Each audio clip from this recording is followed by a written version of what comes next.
Hey ladies, let's go over first date rules by my terms.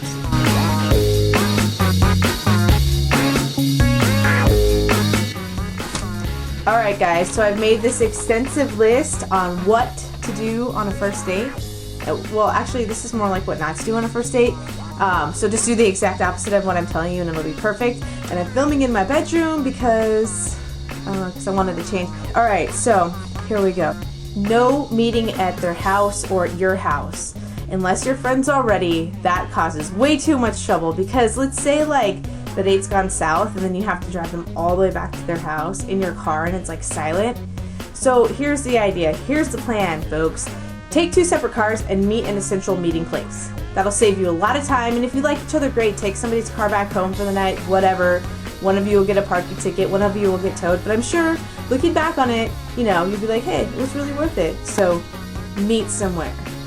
If your date consists of eating dinner, no fast food, none, and no hometown buffets, Sizzler, Chili's, or the like. I've gone over this before, see my Valentine's Day do or don'ts.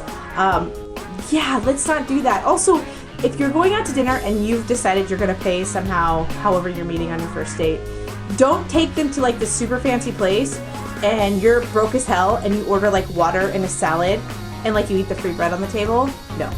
If you're planning on going out, make sure you have enough money to eat as healthy and as bountiful as the person you're with is, or it's gonna look awkward. Like you're like, fuck, are they getting the salmon or are they getting the crab? Oh my god, I'm gonna have to have water and like a piece of like tomato.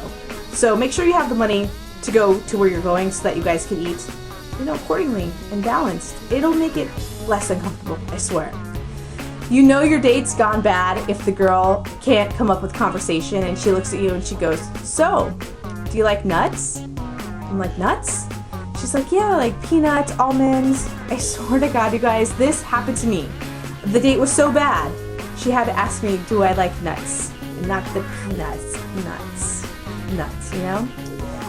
If you're going on a blind date, set up by friends or whoever, don't say, oh, you're a lot fatter than I thought, or oh, your hair's a lot shorter than I thought it was going to be.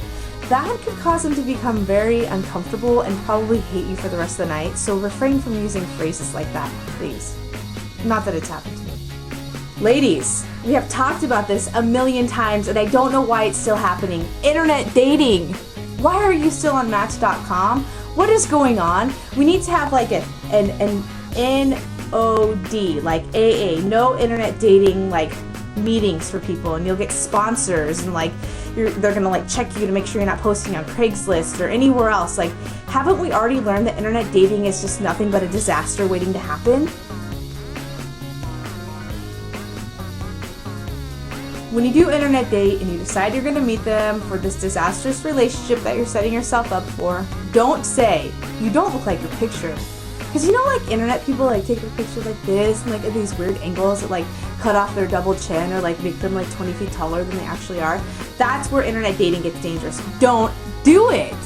Now, if you do decide to go home with them and sleep with them that night after your first date, do not expect that that person is now automatically your boyfriend or girlfriend.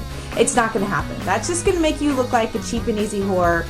And, well, if that's the case, internet date. If you are going to go home with them, make sure you have an emergency toothbrush or those little ones that you put on your finger and you can brush with in your car. That way you have a great oral hygiene when you do leave or when you're getting ready for bed. Look at the Lesbian 911 kit. It has all you need in there, minus like the cat food and maybe the batteries. When you are at dinner and you are having great conversation, don't ruin it by bringing up work and how much you hate your job. Everybody fucking hates their job, so you're not original in bringing that up, so try something else. Another thing, ladies, don't talk about your ex, because two things. The person you're with probably knows them, or the person you're with has probably already dated them. We've talked about the lesbian circle being like this big. Don't talk about your ex, it's only going to cause problems. Treat your first date like a job interview. Anything that's inappropriate to talk about at a job interview is probably inappropriate to talk about on a first date. Lastly, I don't know how you guys feel about this. I want your opinion. I think bringing flowers on a first date is just too forward. But I don't know, like, do the femmes like it? I don't bring flowers on first dates. In fact, I'm done with flowers altogether, and that's just a whole nother video down the road. But Flowers are disastrous. How do you guys feel about that? And off the topic of dating, if you watch my other videos, well, my last video about which shoes I should wear to the wedding, thanks to everybody who responded to. I got so many replies, but I ended up with the black ones, and this is why. My pants were too long for the white ones, and they would have, I would have been stepping on them. Also, these turned out to be a really great pair of shoes to bring, because the bride's mom, I don't know if she lost her shoes or they were hurting her feet, took my shoes and started dancing in them. So Tina, thanks for stealing my shoes at the wedding. It was great. So yeah, I wore these, not the white ones. Sorry guys. Yeah, so that's all for now. I'll see you guys Wednesday on the Beaver Bunch. And my mom, she loves me.